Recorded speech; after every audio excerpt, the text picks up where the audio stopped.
작년 3월 2일 입학식을 가지고 이제 예비 학교를 운영했고요. 이제 1년이 지난 이번 3월 2일 날 이제 정식 서울시 교육청 초등대안학교 인가를 받아서 이제 개교를 했습니다. 어떤 학생들이 다니는 겁니까? 저희 학교에는 크게 네 부류의 학생들이 있습니다. 첫 번째는 이제 외국인들의 자녀, 이주 아동들.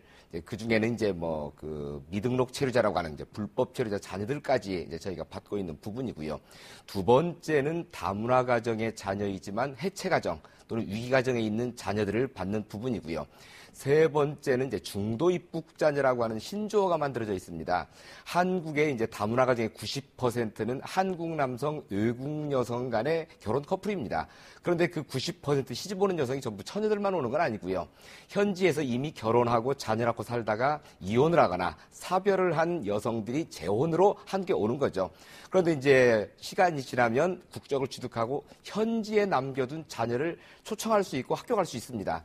그런데 이 아이들을 엄밀히 따져보면 이제 순수한 외국인의 외국 국적에 또 한국말을 한마디 할 줄 모르는 아이들이 엄마 찾아 한국에 오는 거죠. 이 아이들이 벌써 7,000명을 넘어섰습니다. 이제 이 중도 입국 자녀를 받게 되고 이제 통합 교육을 위해서 한국의 이제 저소득층 자녀 일부를 함께 받아서 지금 교육을 시행하고 있습니다. 자, 그런데 이제 다문화 가정에 있는 학생들이 이제 언어가 아무래도 어눌한 경우도 있고 말이죠. 경제적으로 어려워서. 그러니까 정상적인 학교를 잘 못 다니게 돼서 지금 이제 하시는 그 대안학교도 오고 그러는 건가요? 그렇습니다. 이제 저희들도 그 어릴 때 피부색이 좀 더 검은 친구가 있으면 깜시, 아프리카, 토인하고 장난삼아 부르면 너도 나도 따라 부르고 별명이 되고 그런데 실제 다문화 가정에서 엄마나 아빠 피부색이 검으면 이 자녀도 검게 태어납니다. 그런데 아이들 처리 없이 이제 놀리고 부르고 왕따를 시키는 거죠. 결과적으로 이제 피부색의 차별 때문에 학교를 가지 않으려고 하는 아이들이 있고요.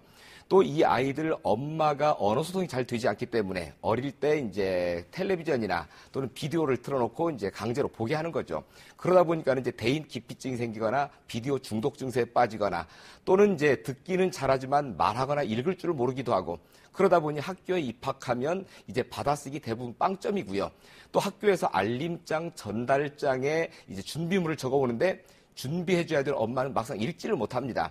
그런 이 아이는 숙제도 하지 않고 또 아무런 준비물도 없이 1년 내내 온다면 사실 선생님도 짜증날 수밖에 없는 부분이고요. 그런 과정에 왕따를 당하고 이제 학교에서 대부분 이탈하는 참 안타까운 현실이 발생하고 있습니다. 아동복지도 이제 따라서 문제일 테고, 시간 관계상 건너뛰고 의료 서비스부터 좀 여쭤보겠습니다. 지금 아무래도 이제 오신 분들이 열악한 노동 환경에 처하는 경우가 많은데 의료 혜택 잘 못 본다면서요? 그렇습니다. 이제 그 미등록 체류자, 불법 체류자라고 하는 사람들은 당연히 의료보험 적용을 받지 못하고 있는 상태이고요. 또 중국 동포들 같은 경우가 한 60만 가까이 최고의 많은 숫자를 점하고 있습니다만은 이들 같은 경우도 합법 체류자라 할지라도 보험이 임의가입입니다. 들어도 그만, 들지 않아도 그만입니다. 그러다 보니 이제 대부분 다 들지 않게 되고요.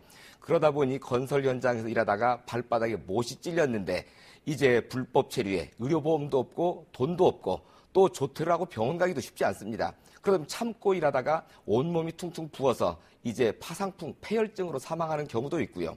또는 이제 급성맹장인데 참다가 진통제 몇 알 먹고 쓰러지고 이제 병원에 실려가서 배를 열었는데 급성맹장이 터져서 이미 복막염 돼 있고 수술했음에도 불구하고 폐혈증으로 사망하는 경우도 있고요. 네. 그래서 이제 의료 사각지대에 방치되어 있는 이 외국인들을 위해서 저희들이 외국인 노동자 전용 의원이라는 걸 만들고 이제 무료로 외국인들 진료 수술들을 하고 있는 과정입니다.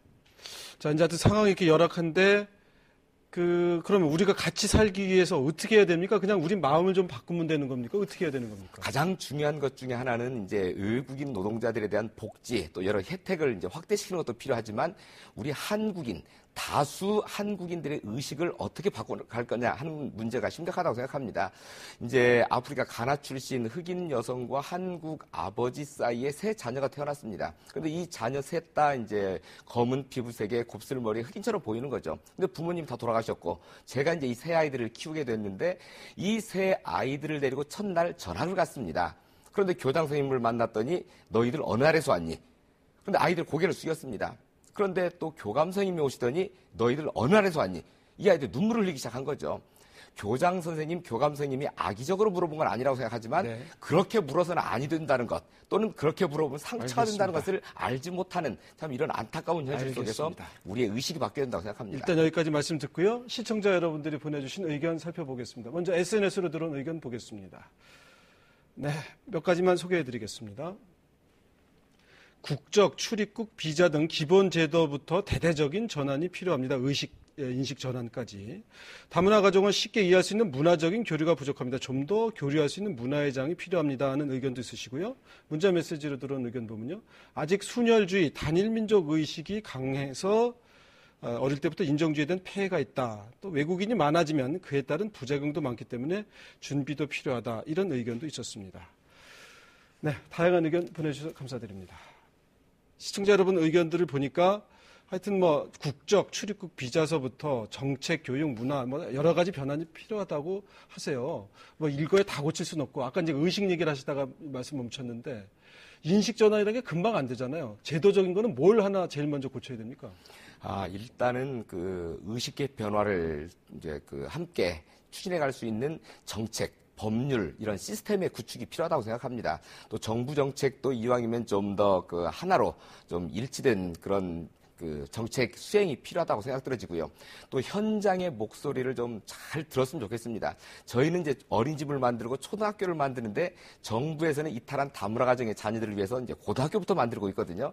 이제 그런 접근도 이제 약간 현장에서 좀 멀어진 접근 아닐까 하는 생각을 해보는 부분이 있습니다. 현장에 기반한 정책을 만들어라. 잘 들었습니다. 고맙습니다. 감사합니다.